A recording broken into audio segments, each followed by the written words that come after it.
So now it is my pleasure to have our opening speaker, James Sheehan. He is, as David was saying, the Charities Bureau Chief at the Office of the New York State Attorney General, and his bio, of course, is in your kit. He's going to kick off our program. It's all yours. Thank you very much, Claire. And thanks to Better Business Bureau and Luana, who's incredibly persistent and patient and encouraging speakers to get their act together in time to make this work. I'm here with my colleague Karen Kunstler-Goldman, who is celebrating over 35 years in the Charities Bureau. You want to stand up, Karen, please?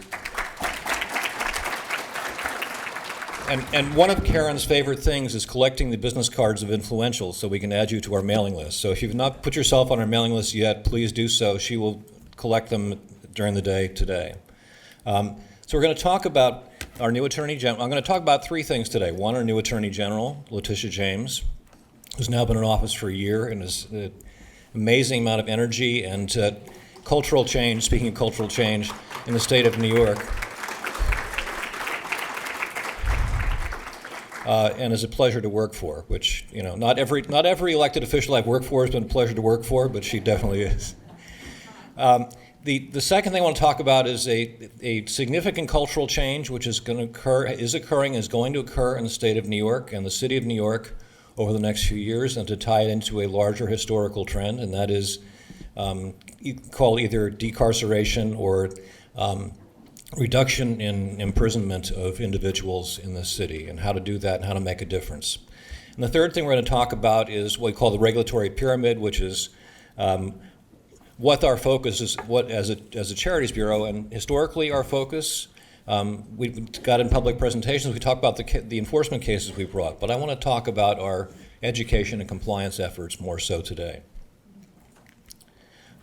So the first thing, when I went to work for HRA about 10 years ago, I looked up the history, and what I learned was that the HRA, Human Resources Administration, now Department of Social Services, its name for the first 30 years of its existence was the Department of Public Charities and Correction. And you say, that's sort of a strange combination, but the reality was that people thought of them in the same box. And what we had in New York City in the 1800s was an island. Now, my father called it Welfare Island. It's now called Roosevelt Island. In those days, it was Blackwell's Island. It was the kind of place you went to and never came back. And basically, this may ring a bell of familiarity. In those days, there were police courts, and individuals who were irritating to the police or otherwise didn't have the resources to push back were arrested and tried for minor offenses by the police courts and then sent on a ferry on 26th Street across to Blackwell's Island. All right. And Blackwell's Island had 4 different facilities. They had a facility for what they call the insane. They had a facility called the almshouse for people who are old or are disabled. They had a facility, a penitentiary, for people with more than a year sentence. And they had a workhouse for people with less than a year. And basically, those people mingled together, workhouse, penitentiary, mental asylum, and almshouse, all in the same place. And it was one of those things where you could be on Blackwell's Island, there's no electricity at all in the 1800s up to 1935. And so they could look across the river to see Manhattan, but they were with kerosene and darkness. This is a woodcut of the workhouse, and you can see, again, the focus here was all these people on the streets of New York, and they were disorderly, or there were problems, or people just wanted them off the island, so they just put them on the boat, and they went over to Blackwell's, and many of them did not come back. This is Elizabeth Cochran, who called herself Nellie Bly. She worked for the New York World, and she decided to go as a reporter undercover. And in 1887, she demonstrated sufficient mental illness after learning how to do it, and I've had witnesses do this in my own life, and she went undercover for 10 days. And she described what she was seeing on Blackwell's Island, not just with the asylum, but also with the workhouse, also with the almshouse. And the story was so appalling, it ran for several weeks in the New York World, and got major changes, at least in the short term, in how Blackwell's Island was run. But as you can imagine, some of the same influences we see today in incarceration and in other kinds of public facilities existed then. So there was significant pushback. So Stacey Horn wrote a book recently called Damnation Island, which is also about Blackwell's welfare, et cetera. So in 1936, so it only took from 1880s to 1936 to shut Blackwell's Island down. This story may sound familiar, at least in the echoes. In 1936, it was shut down, was torn down, and the problem, they said, was that bullying guards has given away the rule of vicious gangs. That's a classic Daily News headline, and they replaced it with a brand new prison. All right. So in 1936, they built this fancy new prison. Mayor LaGuardia, reformer, social change. He said it was going to be an institution designed to return the prisoner to society better than when he entered it, not worse, as is the case today. And that, of course, is Rikers Island. All right. So we're coming around the cycle again. And one of the issues that arises over and over in cultural change is how do you maintain the effort and intensity that you develop to get the major change? We're going to see a significant decarceration in New York State. We already are, as compared to other states, but even more so in the next few years. And the question is, how do we integrate people who have had this experience, or might have had this experience, back into society? How do we support them? How do we make sure their lives are meaningful? We're already seeing it in bail reforms and the pushback to bail reforms. We're seeing it in the state of New York, which is down to 43,000 inmates right now, which is a huge number of people, but is still a significant reduction over the last few years. So thinking about the contribution of social service agencies in particular, and charities generally, to giving people meaning and giving people support and giving people a way to go from where they are to where they need to be. It's not just about building new facilities. It's not just about changing the construction structure. It's about thinking about how do we support with social services after people are out. So that's the cultural change piece of my speech. The second part is thinking about what should a regulator be doing in the social services space. And David talked about the fact that nonprofits are still much more trusted than government. And as a government person virtually my entire career, that's distressing to me, but it's also an opportunity. And when I go to talk at government schools in New York City and New York State, what used to be government schools are now nonprofit schools to a large degree. People may come work for government, but they'd rather work for you. And I'm hurt by that, but it's also an opportunity and to make a difference. So what we look at in the Charities Bureau is thinking about what should we be doing as a regulator. And you may have read about our Trump Foundation case, and you'll hear about some other cases in the near future. But the key to us, the thing about Braithwaite's triangle, and Braithwaite is an Australian professor from the University of Australia, thinking about what regulators should do, the first thing is capacity building. The most important thing is capacity building. So why are we here today? We're here today because we want to help you. And the idea is, how do people learn how to manage and structure and engage in social service and other kinds of charities? The next one is the virtuous citizen. So bad things happen to good people. And instead of blaming them, the key is to say, this thing happened, it's a problem, let's figure out together how to fix it. The next one is the rational actor, right? So deterrence is the next level, making sure that that people who are thinking about doing bad things, if that were the case, are deterred from doing it. And finally, there's the incompetent irrational actor, and what we look for there is how do we get them out of the system. But if you look at the pyramid, the thinnest part of the pyramid is that deterrence and incapacitation. The most important part is capacity building and restorative. All right. So building the base, how do we do that? How do we build the base in terms of the issue of capacity building? And so in 2019, we started mandatory electronic registration for charities. And what this means is, it used to be when you signed up if you organized a new nonprofit, you had to fill out a form. And you had to attach various documents. Over 70% of those forms, which were mailed to us, reviewed by hand, were sent back because they were missing something.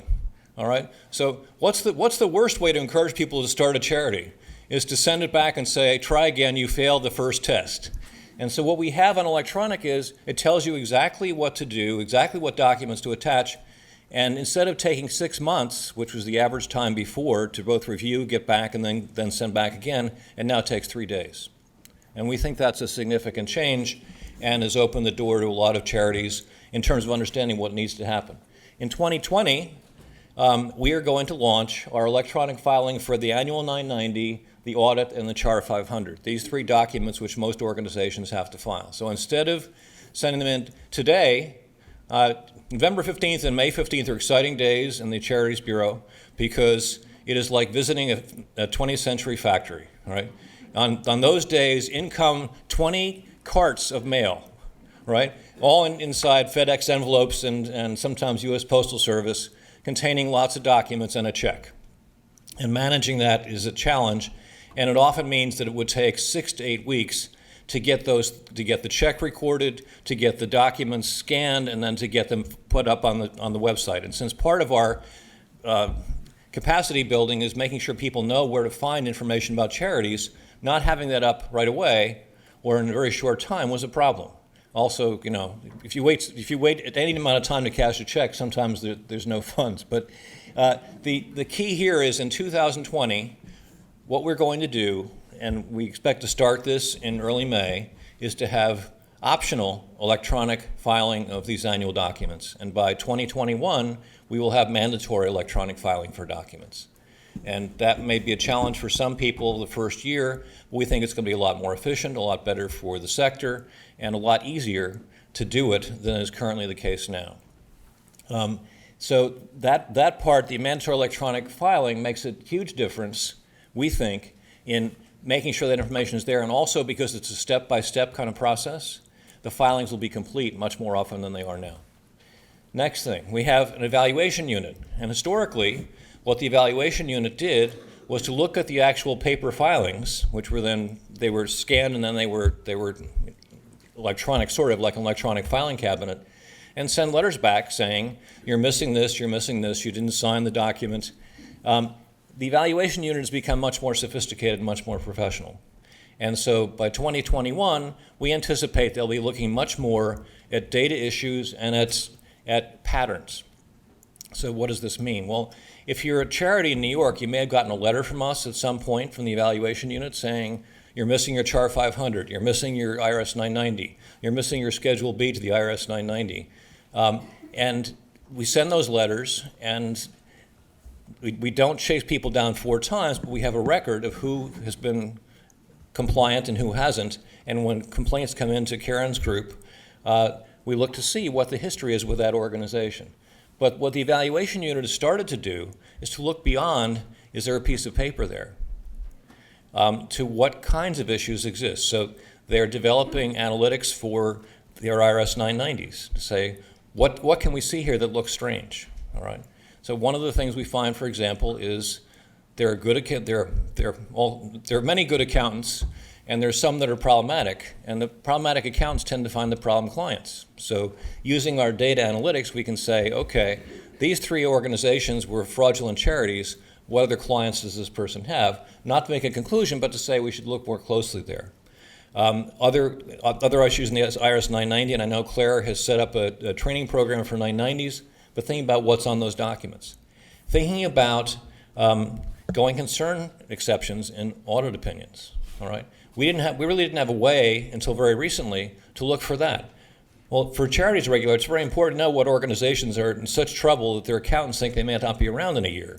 And again, not to punish the people running it, but to say, okay, what are your plans to address these issues and how likely are they to be successful, and what options should you consider? Should you consider a merger? Should you consider an affiliation or a partnership in order to address these issues then?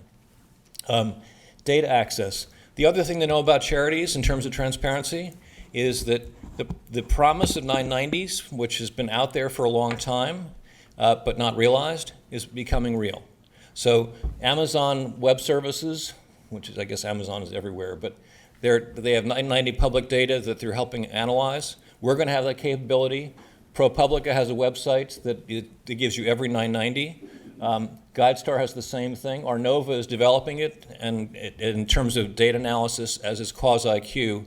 And what is interesting to me is when I started in this field looking at 990s, getting them in the early 2000s was very hard, right? You had to send a letter to the charity, and then you would get, usually after some pushback, a very detailed document. Today, there are two things that have changed. One is this data analytics capability, and the second is the governance sections on Part 6 of the IRS 990. So if you're a 990 nerd like I am, the governance section is the most important part. Do you have a conflict of interest policy? Do you enforce it? How does it work? Do you take minutes of your meetings, right? Does somebody review the 990 before it gets filed, all right? And these are all issues. Again, this is not about blame or punishment. This is about asking the questions and saying, how do we build capacity and how do we address it? Okay, learning citizens. So we do tons of outreach programs around the state. Karen has managed over the last few years programs, I think, in every city over 100,000 in the entire state.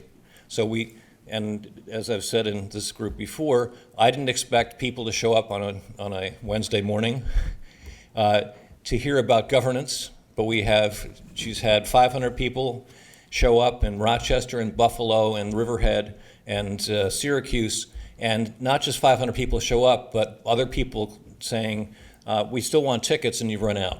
So there's a tremendous interest that we think in this issue, and it's been very helpful to us to listen and learn what people's issues are.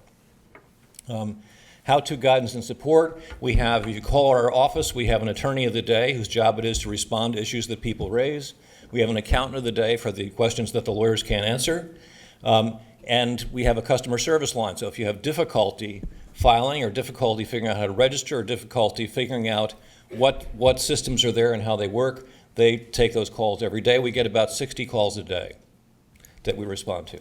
And influential emails, I talked about that. That's Karen's list of people that are influential in the charitable sector. We have about 3,000 plus now, and we put something out every month talking about significant issues that are current. So for example, in the pipeline right now, we have guidance on the sexual harassment issues, and we have guidance coming on election year activity. And again, not to say thou shalt and thou shalt not, but what kind of issues you like to encounter and how do you address them going forward. Building base. So public filing, public access. I talked about Section 6 of the IRS 990, conflict of interest policies. Your IRS 990 asks you if you have a whistleblower policy. And so one of the issues in New York is if you have more than 30 employees, you're required to have a whistleblower policy. So if the answer is no, we don't, then you'll get a letter from our evaluation unit saying you're supposed to have one. Audits, right? So that the audit is an independent evaluation, not just of your financial statements, but also of your management. So the function of the audit committee and the function of the audit is to give a report card to the board and to the public about how good a job management is doing. And then I talked about review of the 990s before filing. And sometimes I'll see a 990 and it's dated November 11th and it's filed November 15th. And there's a statement that says the 990 was carefully reviewed by the board or the audit committee before it was filed. And so one of the questions we have is, did anything change? Because this is a collective effort. It involves not just the accountant, if you have an outside accountant, or your chief financial officer. It involves the board saying, is all the text accurate in describing what we do? Because accountants are, God bless them, numbers people generally. And so the text they get from somebody else, and you need to have the governance people say, yes, that's what's happening. All right. So then we go from capacity building to virtuous citizen. And I love Braithwaite's things on this because that's a virtuous citizen. Doesn't that sound like a really positive aspect? And it's restorative, right? And John Braithwaite invented restorative justice back in the 70s and 80s and has worked on it his entire life. But embezzlements, right? The big embarrassment of board members. How did this happen on my watch? I must be responsible. This is a terrible thing. Our view is it's an opportunity to improve, and every organization gets embezzled, right? At some point if it's got a 100-year history, it's going to have embezzlements. If you look at the back of your New York City contract, if you have a contract with the city, you'll see about 90 pages of boilerplate. You know what those are? Those are fraud, theft, and deception that occurred on the City of New York at some point, so they added a paragraph to the contract saying you have to certify to this or do that, and it happens. Sexual harassment and abuse. I'm beginning to think that's as extensive as embezzlement, same issue, and we'll be issuing guidance, but this is an issue obviously on everyone's mind. Waste and private benefit. So one of the challenges for us, we look, the basic theory of nonprofit organizations is there for the beneficiaries and for the purpose. And so when we see an organization that the day the current CEO is leaving, the board votes $1 million contract as a consulting contract, and you think I'm making this up, I'm not. That's private benefit. That's waste under the law, and you can't just give away the organization's money. So again, the issue here is not you're a bad person, but these are issues you need to think about. Related party transactions, we have a complicated process to make sure when they're related party transactions that there's full disclosure and careful consideration by the board. Protecting beneficiaries. In nursing homes, we found that a lot of nonprofit nursing homes are getting out of the business because it's a very hard business to do and to do right. And so we would review these transactions. What we're finding is they would hire somebody from Wall Street or private equity to do a request for proposals. And so we said, well, how does Wall Street think about nursing home beneficiaries? And basically their income opportunities from their perspective, and how do we maximize the income opportunity? So we issued guidance last year, which if you're an influencer, you would have gotten, saying if you're selling your nursing home, and you have to consider a variety of bidders, and the most important issue is not how much money you're going to get. The most important issue is what's going to happen to those beneficiaries after the sale takes place, and what efforts do you make to find a virtuous citizen to run the place, and what efforts do you make sure that the home that is home to people, many people for the rest of their lives, does not go away. Let's see. The audit requirements. So deterrence, right? So we have to talk about deterrence. Trump Foundation is our big deterrence case for 2020. And I'm sure you know about it, if not in great detail. So for deterrence, we filed a public complaint, said here are the issues we're concerned about. We filed a public order of dissolution. We got an opinion out of the court, and it's reminding people about related party transactions, and sometimes organizations really should not continue in business. And that's the deterrence piece. Incapacitation, criminal convictions. Again, you'll find convictions of embezzlers. We think that a person who will steal an egg will steal a chicken. You shouldn't let them back in after they're convicted of embezzlement. Bars on future roles in nonprofit boards. So we have specific statutory bars for Mr. Schulman. There are exclusions for the Inspector General or OMIG, and then public reporting, and again, you'll see in Karen's reports. I've talked about 990 to some degree already, but thinking about the training that Better Business Bureau is going to give, it's a good idea to have people in your organization be aware of what's there. It's now a 32-page document, lots of detail on it, lots of information, both for the public and for donors, but also for us. I'm looking at Luana, who's reminding me I have 10 minutes of questions. So mandatory reporting, I talked about the evaluation unit already. And reminder that we have tons of resources on our website. Again, this is the building the capacity and virtuous citizen for new board directors right from the start, internal controls and financial accountability, whistleblower policies, and internal controls and external accountability is from the New York Council of Nonprofits with a link on our site. And again, Karen's influentials list. And with that, thank you very much for your attention. We have time for questions, right? We do. And I have a couple of questions. The first is, what types of legal questions do you handle or can you handle with your lawyer of the day? Okay, so the lawyer of the day is there to advise, to give people information. Now, it's not an attorney-client relationship, but to give people information about how our system works. So, for example, people call us up and say, do I need a whistleblower policy? And the answer is, if you have over 30 employees, you need a whistleblower policy. I want to make sure that we have systems and processes for our audit. So we talk about, here's the guidance that you'll find, here's how it works. People call us because they have a governance question. So there's a related party transaction going on inside the organization, and we're very concerned about it. So what we say is, here's our guidance on related parties. If you're going to have a related party transaction, here's what it is, and here's what the parties to that transaction, both the organization and the individuals, have to do. And this is part of our effort, not to say you're a bad person, but to say there are processes which the law provides for. And you get to ask the question, not are you a bad person, but have we done what the statute requires? Loans to officers. Statute says you can't loan money to officers. There are a lot of organizations, there were 72 organizations until Karen started a project. We think they're now down to about 10, where there are loans to officers. Okay, we have one. How do we fix it? And that's the conversation with the attorney of the day. Okay, next question. Can you talk about the prison, the world's tallest, being built in Chinatown, and how are we organizing to support the community and the neighborhood? How will the neighborhood be supported?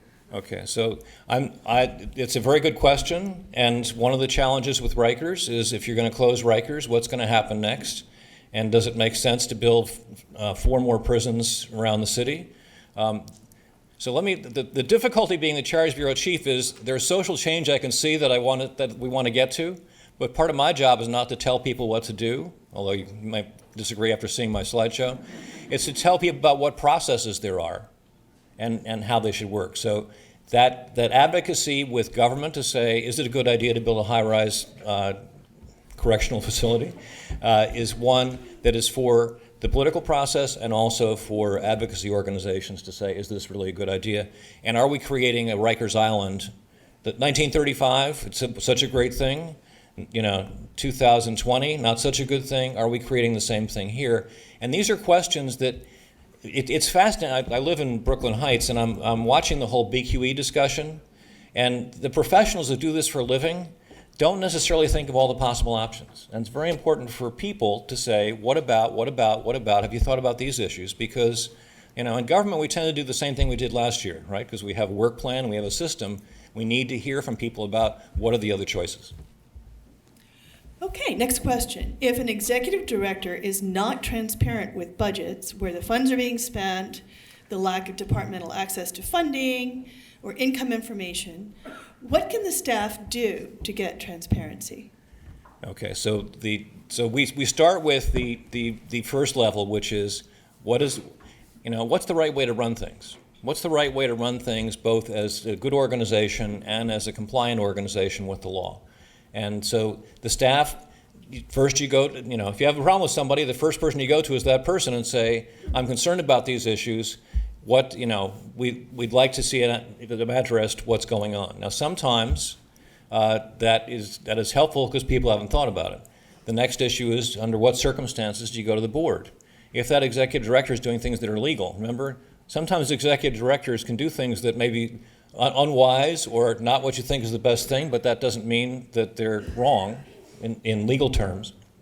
So you go first to the executive director, then you have to go think about going to the board, and if they're illegal conduct, there's a whistleblower process. It requires that the board have someone whose job it is to pay attention. Now, if those two things fail, all right, people come to us. And they come to us, and our first question is, have you talked to anybody about your concerns? And if the answer is no, then we say, go back and talk to the people. Well, I'm concerned about that because if I talk to them, they'll fire me. Well, the statute says you can't do that. And part of our job is to protect whistleblowers who come forward and do the right thing. Great. Last question. How do severance policies come into play vis-a-vis private benefit issues? This is a great question and could be subject of an hour presentation and probably a guidance document. So here's the key. You're allowed to have a severance policy, right, which treats employees consistent with the policy. So if I say everyone who leaves here, if we lay people off, we're going to give them a week of pay for every week, every year they've worked here. Perfect policy, board adopts it perfectly fine. The key here is if you take senior executives and you change the policy for them a year before they leave, that's private benefit in my mind. And so the key is if you can't just give the money of the organization away to people who work there or people who are connected to it. You've got to have a policy which is articulated, which says this is what we do for everybody, or this is what we do to these classes of employees, and to have it set in advance and be specific and in writing. Thank you so much to Charities Bureau Chief Jim Sheehan. Thank you, everybody.